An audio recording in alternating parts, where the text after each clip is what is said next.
Hi, Richard Notgrass, and I want to talk with you about pricing your home to maximize exposure.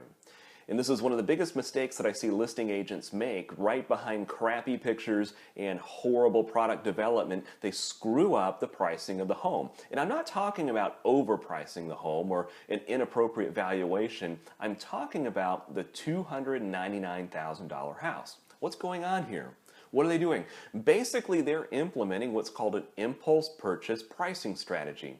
This is the same pricing strategy that Walmart uses to sell a $5 Ben Affleck DVD. They know you're not about to waste $5 on a Ben Affleck DVD, but through an impulse purchase pricing strategy, you might forget how horrible that thing is and spend wisely. $4.99, right? It's a great pricing strategy for them, but at the end of the day, it has no business in real estate. This is one of the most thought through, labored decisions and purchases that most people will ever make buying a home. And we know a few things.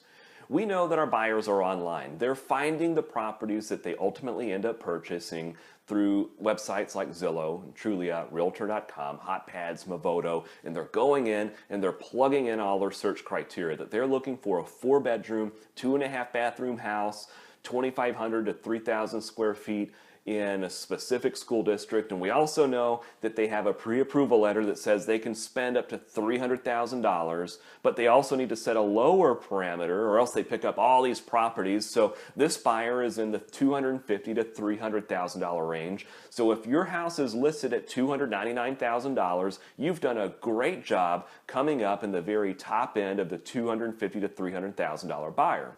But what about the $300,000 to $350,000 buyer? You've completely missed that great market of buyers.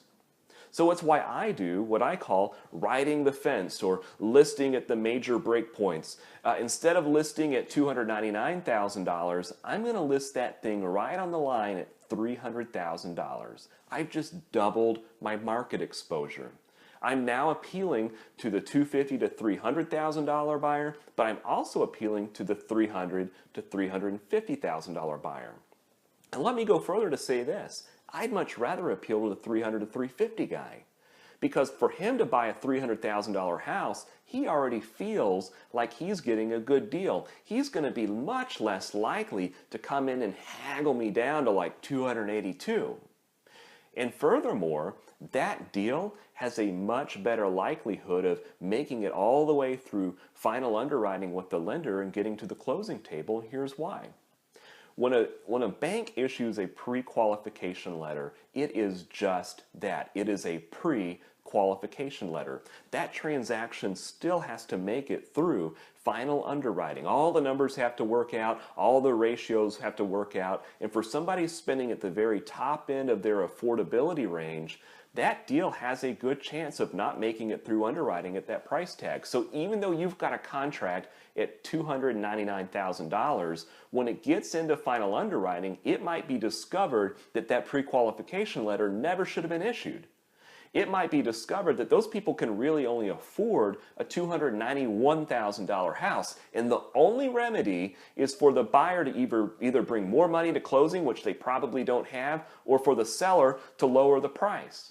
But if you're in the price range of a $300,000 to $350,000 buyer, even if the same thing is discovered that he can't afford a $350,000 house, but he can afford a $341,000 house, you've got a $300,000 contract that number does not affect at all.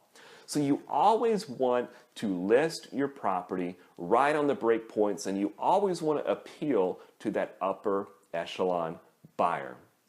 This is Richard Notgrass. If you have any questions regarding this is a fascinating facet of this industry to me. I look forward to talking to you about it. Please feel free to give me a call, send me a text message, send me an email. I look forward to talking to you soon. Thanks so much for your time.